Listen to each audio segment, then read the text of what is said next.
Welcome to the Propreneur Podcast, where we help practice owners become better entrepreneurs. I'm your host, Dino Watt.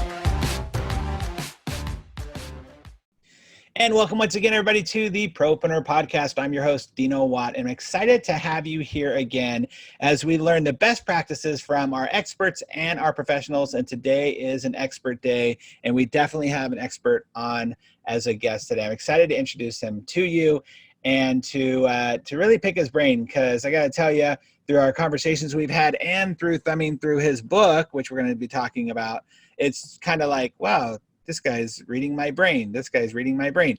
So I'm excited to have him here. But as always, before we get on to that, I just like everybody and encourage everybody, if you are listening to this podcast for the first time, welcome and thank you for tuning in. If this is not your first time and you've heard us before and you get some sort of value out of it, something you can take to your practice or to your home, please remember to share this podcast with your friends, colleagues, and family members, and subscribe, because we love seeing our numbers go up every single month with our subscriptions and our downloads, and you're a part of that. So we thank you for that. That being said, let's introduce our guest for today. Our guest is Bob Spiel. Bob, welcome to the show. Great to be here, Dino. Thank you. Excited to have you. We met at a speakers event recently in January, and we happened to be sitting next to each other. And as we start talking, I'm like, oh, wow, like same mindset. Totally get this. Love it. But I love that you actually take this idea to another level, which is our topic today, which is how to hire an associate dentist that translates into a dental practice partnership. And that is a hot topic, because I know so many guys are out there thinking, how am I going to hire an associate? I personally, and I know you have seen way more than I have, but I've seen partnerships that have ended badly because they did not have the right things in place. They did not have the right mindset, and it was a disaster. So I'm excited to talk to you. Before we get into all that, though, please introduce yourself to everybody. Tell us who you are, how you got into this crazy world, and yeah. Thanks, Dino. Well, Bob Spiel, how I got into it, I mean, dentistry, you either have two doors. One is you find it or it finds you. And frankly, it found me, okay? I was actually consulting in medicine. I've been in healthcare for over 20 years and was a hospital and surgical center CEO. Oh, wow. Then transitioned into medical consulting and found that, you know, the medical model, frankly, is just broken. And I luckily had a friend of mine who was a dental consultant, a guy out of Boise, Idaho, named Larry Winterstein, who invited me to go on a consult with him. And I thought, oh, come on, dentistry? I mean, it's like 15% of total healthcare GDP. What's the big deal about it? But I had the time, and I liked Larry. And in 2 days, Dino, I fell in love with it. Yeah. Just fell in love with it. And I thank my lucky stars every day that I am in this instead of in medicine. A long time ago, somebody taught me, choose the problems you want to solve, because they're going to be with you your whole professional career. And I love the problems you get to solve in dentistry. So give me an example of what was the thing that was the aha that made you fall in love with it. Well, team building and leadership are my passions. And prior to getting into healthcare, I actually had a chance to build some really high performance cultures and top level teams in working for two Fortune 500 companies. And medicine, teamwork, leadership, systems, culture should matter, but they don't.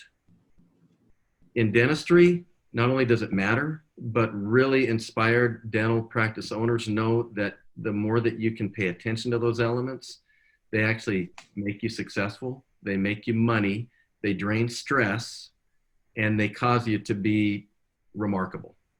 It's interesting. My perception of that when you were saying that is that, yeah, I could see where in the medical world, those ideas of true leadership, true teamwork and team building, they're far removed from what the actual reality is. And I don't know if it's, and you would have definitely more insight on this, but to me, it seems to be because of the corporate side of things, because of the insurance side of things, because of just the way that our healthcare system is in general, that it doesn't really lead to the ability to do that.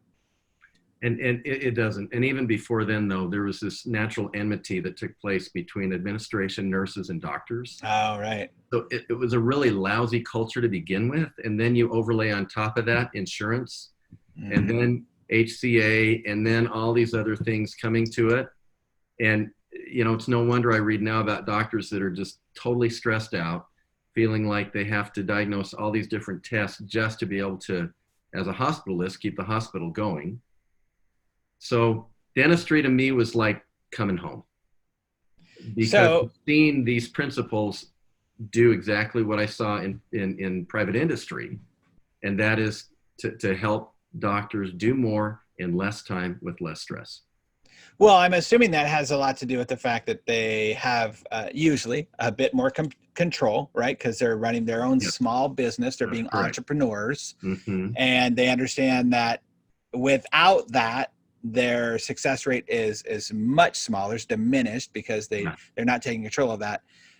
And I would actually, I this might actually be skipping way ahead, but I immediately go into my mind of there's a lot more corporation influx happening in the dental world. Yes, there is. Is that a concern of yours? Do you see? Huge concern. Absolute huge concern, because I've worked for corporations. I worked in corporate healthcare. Yeah. I understand. It was just like a conversation I had today with a CPA that I work with some oral surgery clients of mine, talking about these private equity groups that are coming in, the and DSOs and all that. Yeah. Offering them this 10 times multiple number, but then for the rest of their career, they're locked in at 30% of collections. Right. And it's like, why would you give up all control for a paycheck right now? Your life is going to suck, frankly. I mean, that's what the doctors did when the HCA thing started 10 years ago. They all became hospitalists because they realized, I've got it to survive. I have to join a hospital group or I'm going to be squashed. Well, I understand that dynamic. I used to be a professor of healthcare administration up at BYUI, and I know those dynamics. But why on earth would a dental provider jump into bed, pardon the expression, with a corporation? Yeah. There's a venture capital group or a private equity group that has one goal, Dino, and one goal only. And it's not to see that doctor loves what they do. Frankly, they couldn't care less about that doctor. All right. They want to make money. And so that's going to obviously overshadow, and I'm just going with the same mindset, the following down the mindset path here, that's going to overshadow the actual care, the actual leadership, that team building. Well, but it's taking dentistry and flipping it into medicine. Yeah. Which if we allow that to happen to the industry, frankly, we will have lost one of the greatest parts of the healthcare delivery system. And here's the problem. We'll never get the genie back in the bottle. Okay. Once that's gone, just like medicine, I understand that you can have a little bit of a concierge type medicine practice, but there aren't that many people that can afford it. In dentistry, if we allow that to happen, we will have done it to ourselves. So that's why I'm so passionate about the subject, is that you've got so many doctors out there that are, in their 50s, in their 60s, thinking, how do I transition my practice? Right. Or in their 40s that are growing and thinking, what do I do? Do I take this easy money, or do I actually go the other route and add other doctors to my practice and turn it into a win-win? Well, and are you also seeing, you got the younger guys coming out of school who are filled with debt, who are going, well, looks like my only option is to go and work for that corporation and sign that 10-year contract or whatever. Yeah. Wow. Yeah. And yet the irony of that is, it's just like these oral surgeons, sign that money, you've lost control. And you can make a living working for somebody else, but you and I both know you only make a life working for yourself. Yeah. Wow. I actually haven't even thought about that before, that really, if you go down the rabbit hole of it, and I just interviewed two guys who are starting their own DSO. They're doctors. They have their own practices, very successful. They're starting their own DSO. But when you go down that rabbit hole, you really are taking away the entrepreneurship side of owning your business, which, for some guys, they're not entrepreneurs, and they shouldn't have been in this game, and they didn't teach them what the game was going to be back in school, but you're taking away the opportunity for them to do it on their own, because now they're coming into corporate. And I don't think, I've had conversations with a lot of these guys. I I don't think that they're really thinking along those lines, like, oh, it'll turn out like medical, because obviously the DSOs or the corporations are making it sound so wonderful because you're taking away the business side of stuff and all you got to do is practice. Right. What's the danger there that you see besides just the fact that it's going to go down that rabbit hole? I mean, I guess not the danger. How long do you see or project for that to be the culmination of what's going to happen? Unless we can start to spread more of this knowledge out and give private practice dentists the ability to actually replicate themselves as well as grow into groups. Don't get me wrong, I think the group model has a lot of value. And I do believe that combining forces to have 2, 3, 4, 5 doctors in a group can really be a great thing for everybody. But 2 thoughts. One was, I remember Edwards Deming, who was the father of quality, and there's a whole story I could tell you about him, but I'll always remember a comment that he made: if you put a good man against a bad system, the system wins every time. Okay. And the way I put it is, you get what you reward. All right. And if your reward systems are total in alignment for one thing, which is money, then everything else becomes secondary to it. My belief is that if you do the right things consistently, the money finds you. Yeah, that's true. 100%. Yeah. I think it's interesting that you can put that same quote around inside your practice, right? If you don't have the right systems inside your practice, if you don't have the right leadership, the focus on team, the core values, the vision, that you can have really, really great people who want to do good work, but they're going to get corrupted by the lack of your direction, the lack of your vision. Exactly. They'll either get corrupted or they'll leave. Yeah. Yeah. One or the other. Yeah. And usually they leave. The A-level employees won't put up with that, and they'll just jump. Yeah. I have that quote at the beginning of my last book that says, the fastest way to ruin a great employee is to watch you. Sorry. The fastest way to ruin a great employee is to watch you tolerate a bad one.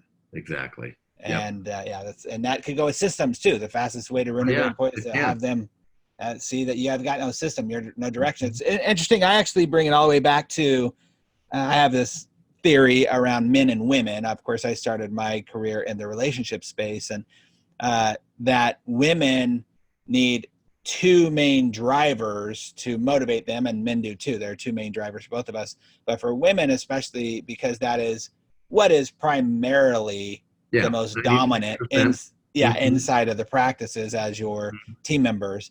The first one is security, and they need security both emotionally, physically, financially, physically, and spiritually. And if they don't feel those from you, or one of those from you, they'll seek it elsewhere. And so if you're not a great leader and you are not having that vision and the core values, and you're not moving it forward, they're going to leave you, or they just don't trust you because they don't have that.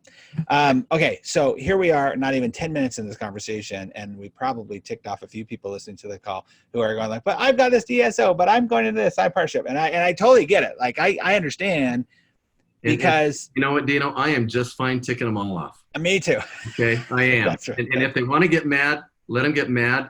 But if you have to align reward systems. Yeah. Right. And I've seen a handful of good ones. All right. But they weren't in business to make money. They were literally in business to take care of people, knowing that the money would come.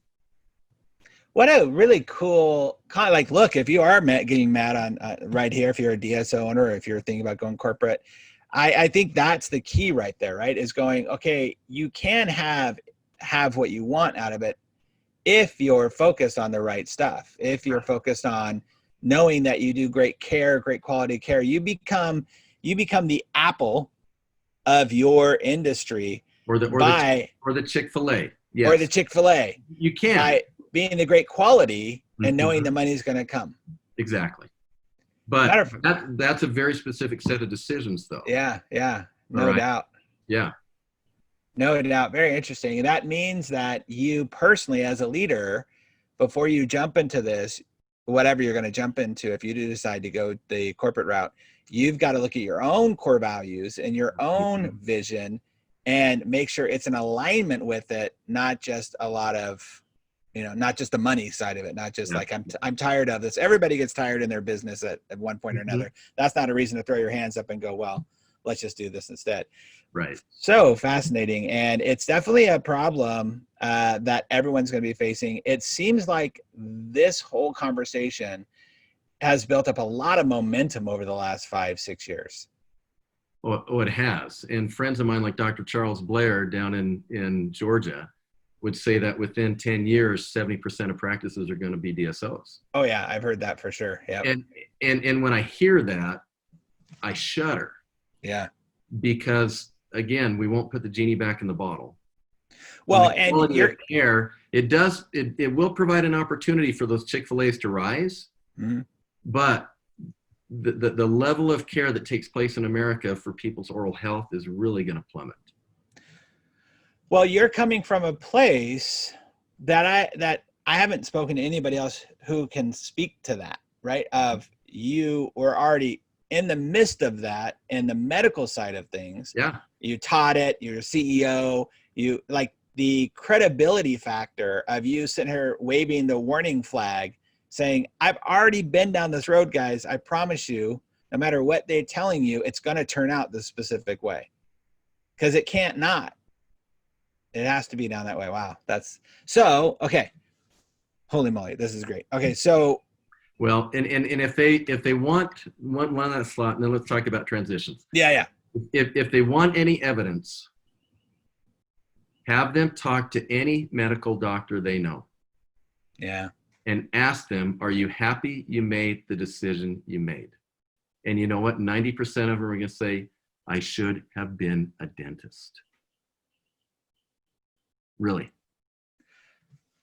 How that kind of makes me think, how long, like, do you know the longest, I can't answer this question myself. I'm trying to think of the docs that I know that are the longest in some sort of DSO or corporate environment. Not docs, the docs, the dentist. Yes, yeah. It'd be interesting to ask them that too, right? The ones that have been in it for 10 plus years, like, hey, if they could go back. And that hard part is, I think the money has doubled, if not tripled, in the enticement of it nowadays. Yeah. So the guy that did it 10 years ago, who might not be happy about it, is looking at, yeah, you're making, 3 times what I got out of this deal. And that might actually be one of the warning signs too, is look at going like, look, if they got to bring in that much money to entice you, then maybe that's not the main focus you should be looking at. Yeah. I do this little piece in my speeches typically when I'm on stage in a keynote, is I'll say to everybody else, I'm going to give you 3 secrets to the human brain right now. Now, everybody, you're going to want to write this down. So write this down. The first secret is there are no secrets to the human brain. The second secret is if you tell people to pick up a pen and write something down, they'll do it. Now, by this time, everybody's doing it, right? And half of the crowd still isn't catching on. And I say the third secret is there are no secrets. We're all just a bunch of trained monkeys that will do what the person in front of the class tells them to do. And everyone starts laughing and realizing they get it. But that's what we do all the time. Yeah, we do.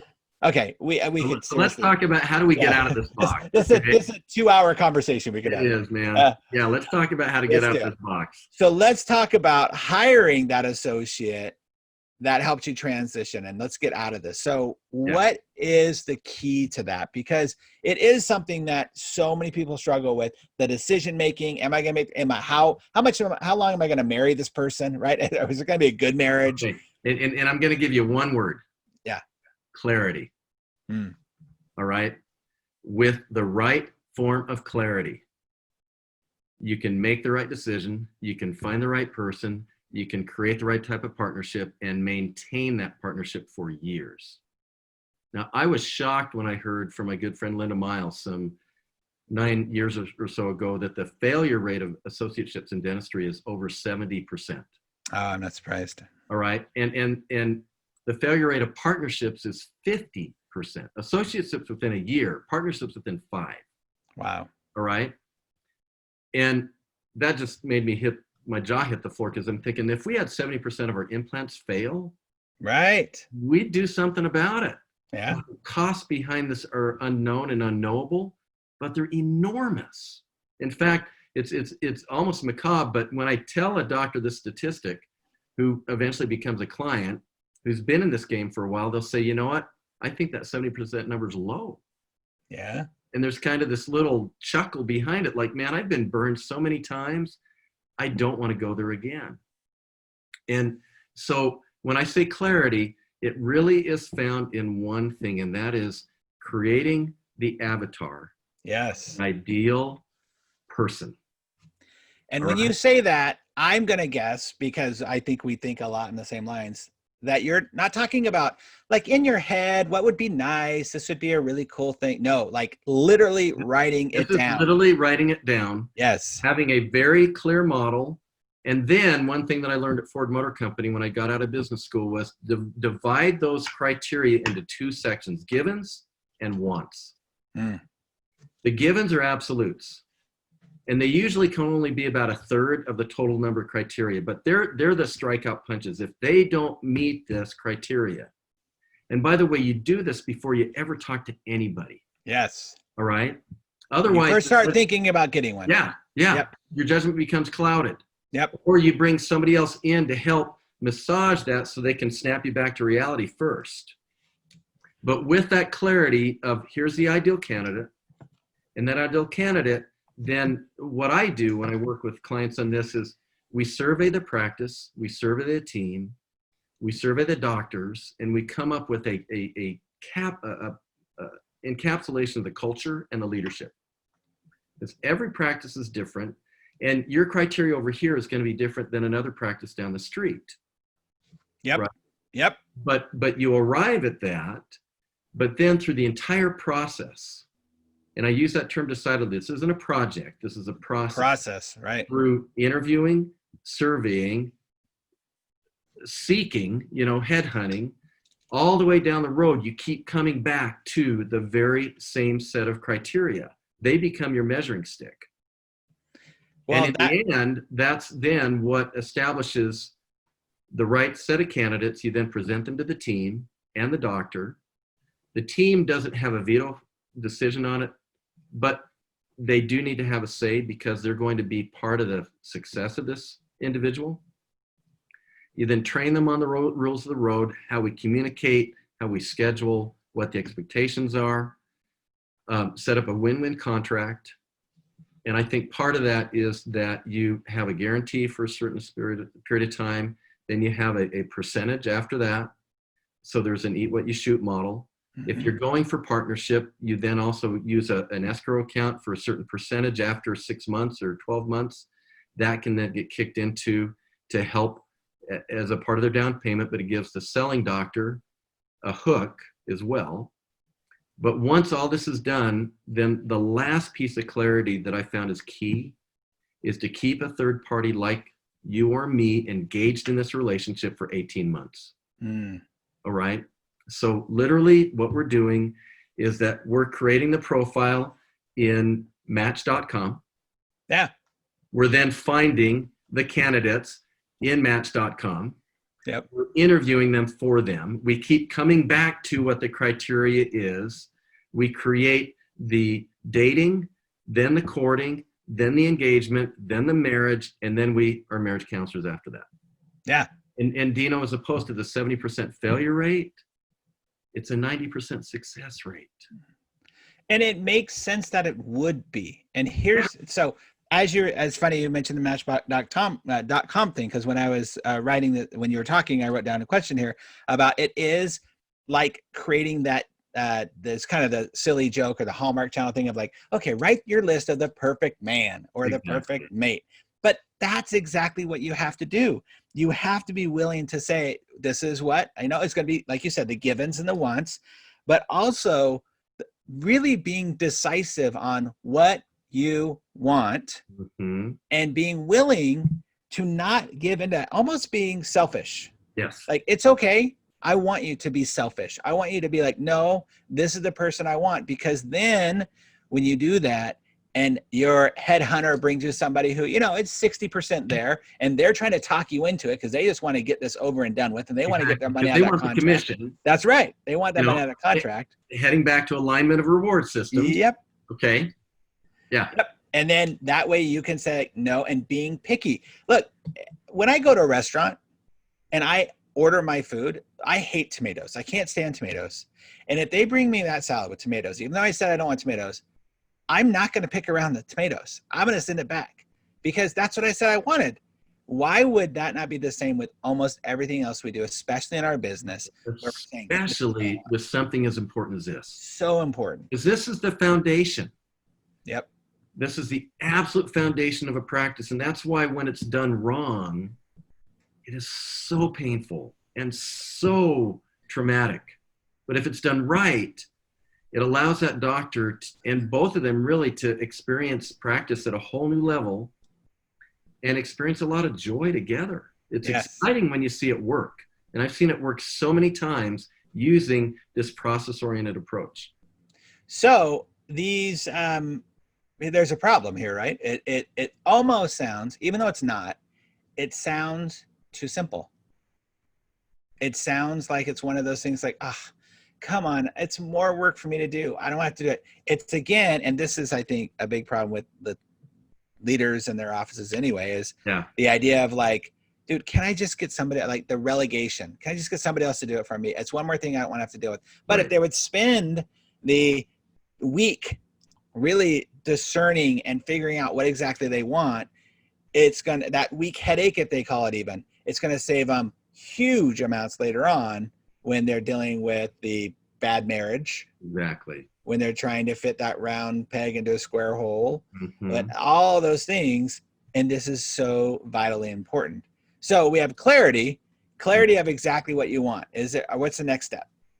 Clarity, process, hire with your head, not your heart.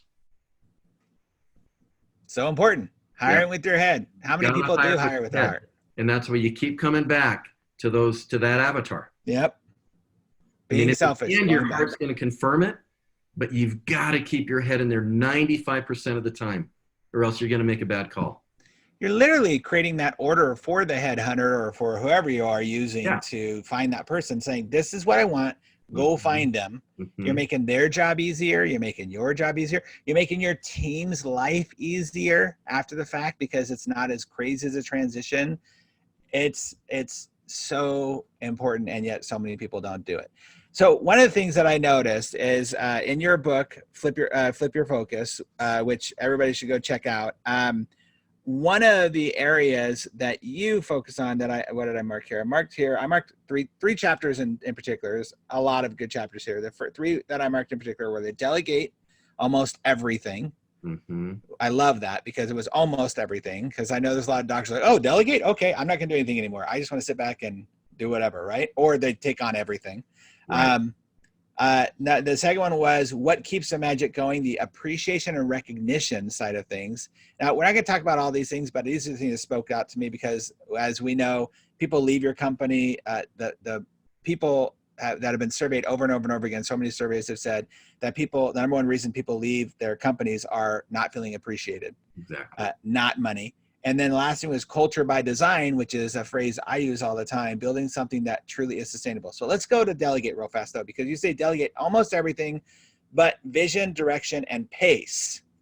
Can you talk a little bit about that, especially as you're bringing on an associate? Because it's easy to say, hey, I'm going to go in an associate and I'm going to bring them in so they can do more work for me. And I have had this situation. I have two doctors that were partners together. And the reason why it broke up was because one went, dude, I've been doing this for 25 years. Your turn.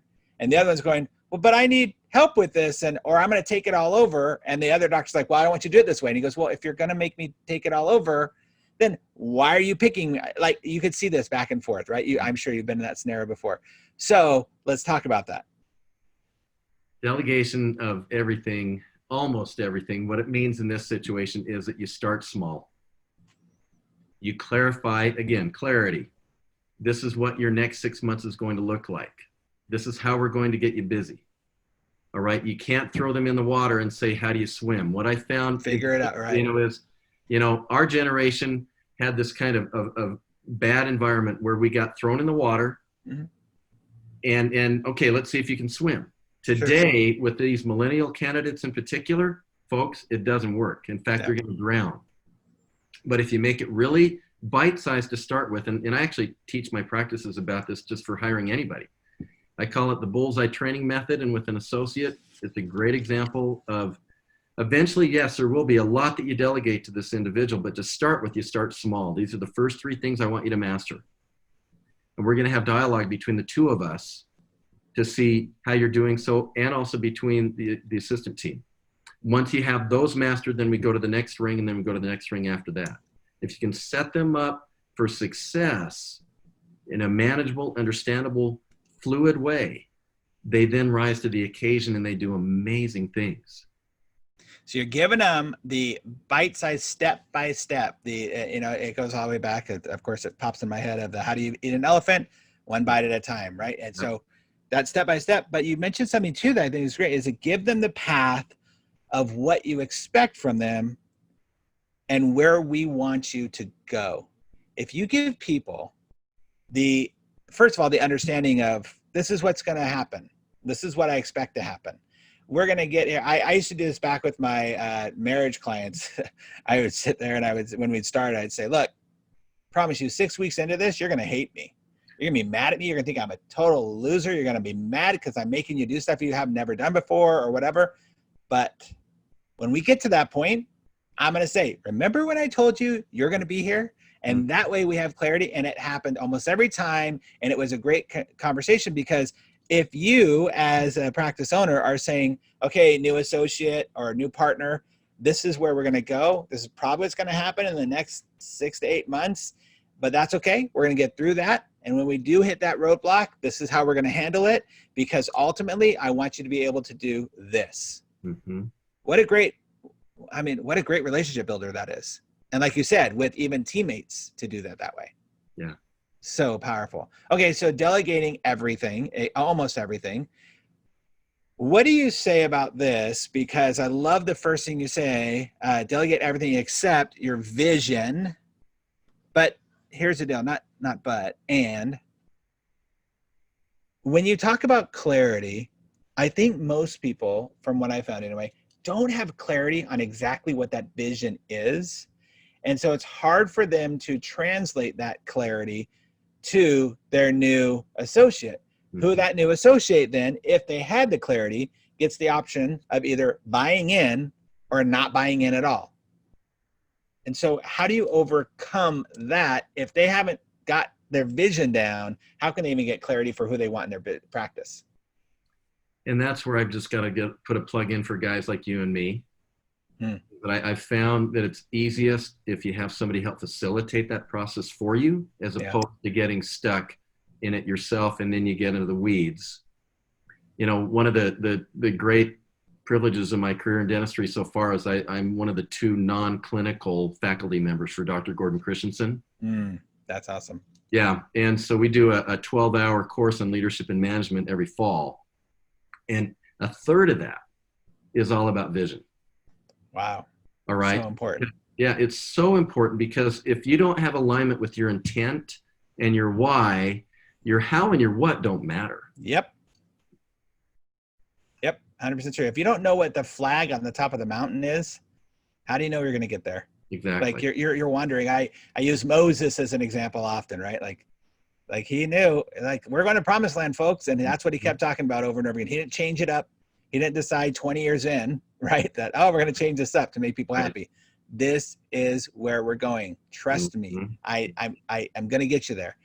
And as a leader, you have to have that. And I talk about walking over the dollars to get to the dimes all the time, right? Because people, especially high achievers, high performers, dentists, orthodontists, like you can figure this out. You've gone through your whole life being able to just like put your nose to the grindstone and it will figure itself out. And that's not healthy, number one, and it's not going to get anybody on your team to grow to that space. So important. And it's critical to know where, but it's also critical to know why. Yes. Because there's difficulty in getting to the where. That's a given. If your why itself is really crystal clear, you've got then the firepower to be able to push through the difficult times. But if your why is fuzzy or never defined, when the difficult times come, then you start to divert and you start to chase dollars and instead of really chasing opportunities. So if not having clarity for what type of person you want to bring in, that avatar, is the first mistake. The second mistake is not having clarity about where you're going and why. And then the third would be not being able to do it correctly. I mean, okay, honestly, let's explain that. They keep going back to their heart. Yes. Instead of using their head. And this has to be a totally objective decision. Okay. And it's very interesting. I candidly say, I think the fourth mistake is not to have somebody acting as a marriage counselor in this relationship. Yeah, because totally. A given is that there is going to be a point where they look at each other and say, now, time out. Why did we do this? Because something's going to happen, like an associate that I helped bring into a practice in New Mexico. A couple of little things happened.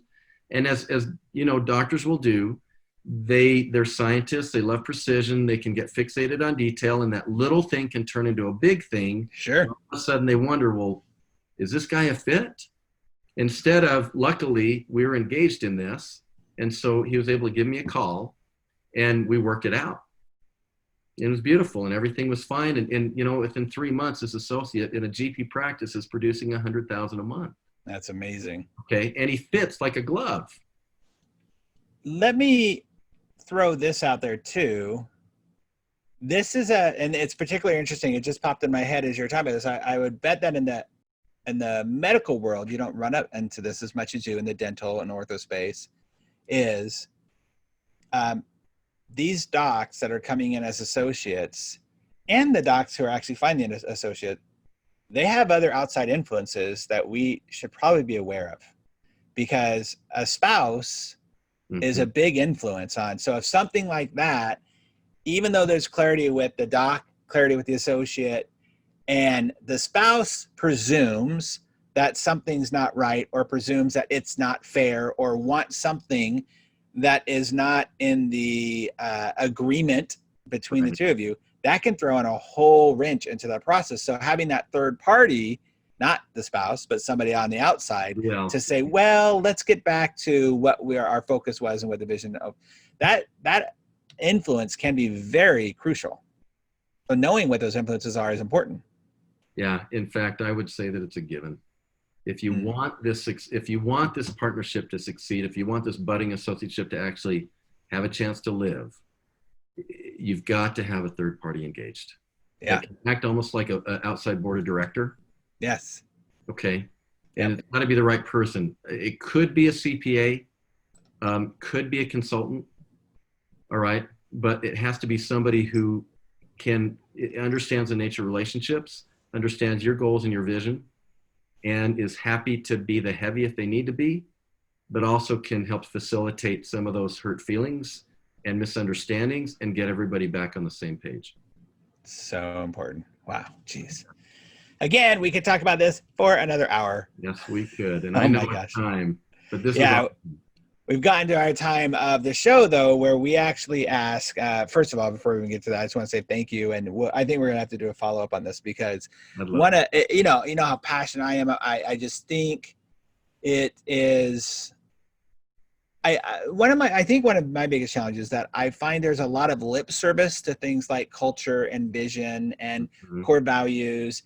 And people are like, yeah, we know it. As a matter of fact, I've kind of been making a little bit of a joke about it in some of my speeches lately, where I say, it's kind of like that old Spaniard philosopher who used to say, Inigo Montoya, right? You keep saying that word. I do not think it means what you think it means, because it's just out there, but no one's saying, but this is how you create it. This is how you design it. This is what you have to do.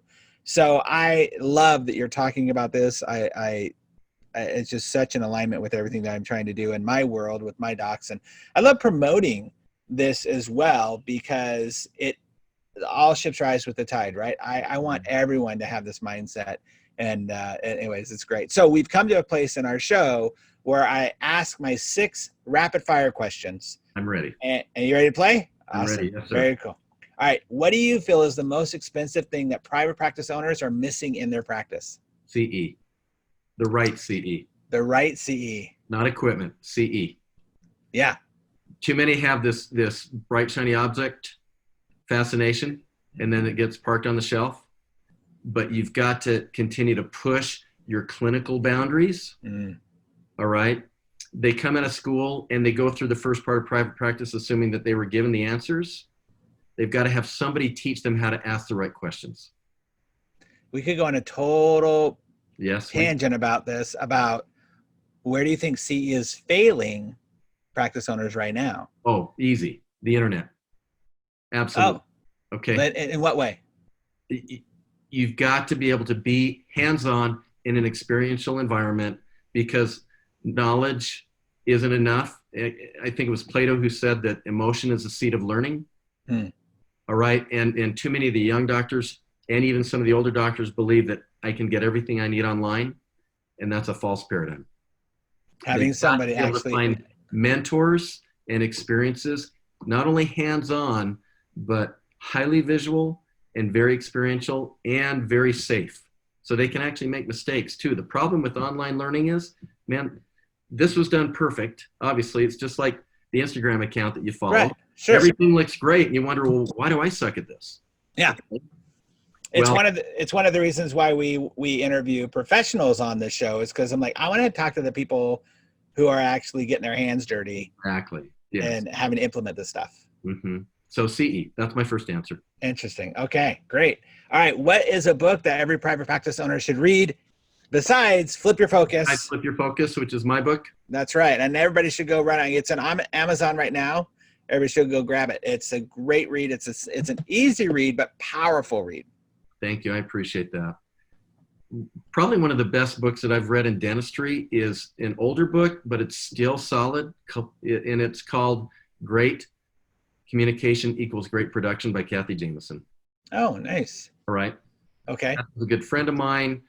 And there's so much, as you know, in dentistry that has to do with communication. 100%. You can be the best clinician around. You can have a great team. You can have amazing systems, but communication either supports your systems or destroys them. And the opposite is true. You could be the worst clinician and you could be and not have great outcomes. But if you are a great communicator, yes, you're going to succeed. I always love looking at, because people, I think in our businesses, we always go like to the Apples or the whatever. And like with culture, I point out things like McDonald's and Hitler. And I'm like, look, it works. Yeah. It's just you working it is the problem. And if you can have a bad product or a bad philosophy, but you got everything else you need, you can create it. And so totally agree. So we will put that as a link or a link to that book on our show notes for sure. That's really important. Let me send it to you. You can find it on Amazon for like $100, but you can order it from her for about 25. Oh, nice. Okay, cool. And it's a great, easy read. You may look at it and think this is dated. It's really not. No. The principles she teaches there are still solid. That's awesome. Okay.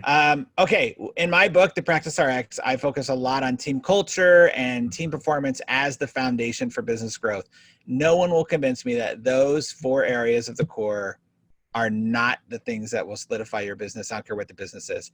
It just happens to be the modality of orthodontics or dentistry that I focus on. Right. So what do you see is the biggest challenge that private practice owners are facing when it comes to their teams and their office culture? Frankly, themselves.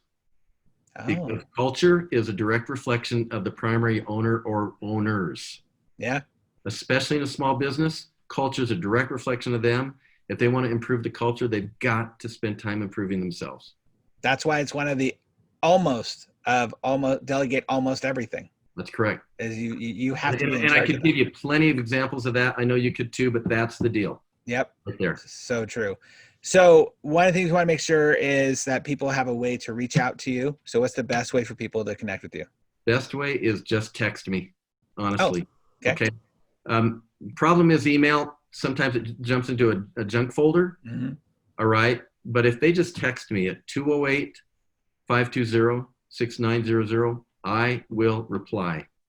That's awesome. I've All right. never had anybody give out their personal text number, phone number. So that's amazing. You guys, that just shows the dedication to personalization around your practice and what you want. So even if it's just for a question or a inquiry, Yeah. it's just a matter of getting Even, more information. even if somebody wants to say, listen, you really ticked me off about this DSO thing. Okay. You're full of it. Great. Bring it Exactly. on. Yeah. You can handle it. That's Show me awesome. where I'm wrong. I'd love to be proved wrong. Right. That's true. That's actually a good point. Okay. What's the best advice that you have ever received in life or in business? Marry that girl. That is awesome.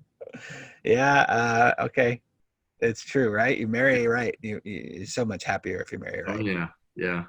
Who gave you that advice? It was my father. Your dad? Yeah. That's awesome. That's good that he could see it. Could you not see it, or were you thinking about it? I could see it, but when you're 22 years old, you're just starting college.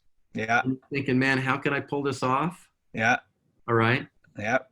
And yeah, she was with me all the way through undergrad and graduate school. We had 4 kids by the time I graduated with my MBA. Wow. And it all worked out. It all works out. It does. Yeah. So it builds the muscle. Mm-hmm. All right. And last question, what's the best resource or tool every private practice owner should be using to grow their practice? The best resource or tool, frankly, would be a consultant.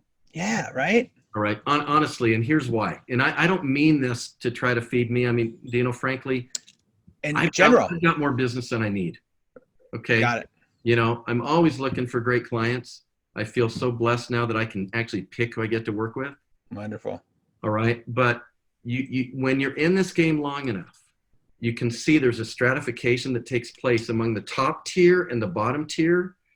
And just like in professional sports or golf or anything else, the top all have coaches, period. Yep. You cannot make it without it. Yep. Because we've all got blind sides. We all get lazy. And at times we all need somebody to help us either reboot, restart, or say, you know what, you're awesome. And that to me is the number one criteria. If somebody wants to make it happen, find that coach they fit with and then engage. It's going to be, there's a fee. All right. It's not free. I wish it was. It's not. But at the same time, for the right relationship in the right way, the return on investment is enormous. That's right. And you pay attention to that, what you pay for. And you do. It's just fundamental. It's fundamental. Yeah. I believe. I often say to my clients, I promise you, the fee you pay will be the easiest part of this whole process. Mm-hmm. Yeah. No matter how much it is, because it's about you doing the work. It's about knowing that you have someone there who's got your back to help you get to that next level. So true. Bob, it has been a pleasure and a joy to have this conversation with you. And I know that there are people who have either pulled over on the side of the road or rewound once they got to work or off the treadmill to listen to and write down some of these nuggets that you've given. And it's so important and crucial to the success of the practice. So thank you so much for spending the time with us. You're welcome, Dino. Thank you. Let's do it again. Absolutely. Everyone who's listening, I know you had to have gotten some great nuggets about it. And again, even if it pushed a few of your comfort buttons about our conversation around DSOs and corporations, we only do this to help bring you the best practices possible to infuse into your company and to make you a better leader and help your team be better both inside and outside their practice. And as always, you know that here at the Propreneur Podcast, our goal is to help you be more proactive, productive, and profitable in all areas of your life and business. So until next time, please make sure you share this podcast with a friend or a colleague. Let us know how you feel about the podcast by reaching out to us at info@dinowatt.com, and we'd be happy to answer any of your questions. Thank you so much again, everybody, for listening. We will see you on the next podcast. Thanks so much again for listening to the Propreneur Podcast. We really appreciate your support. If you haven't subscribed already, please make sure you do so. Also, if you feel like you might be a good fit for our podcast as a guest or know somebody who you think would be, go ahead and email us at dino@dinowatt.com. Again, thanks for your support. We'll see you on the next episode.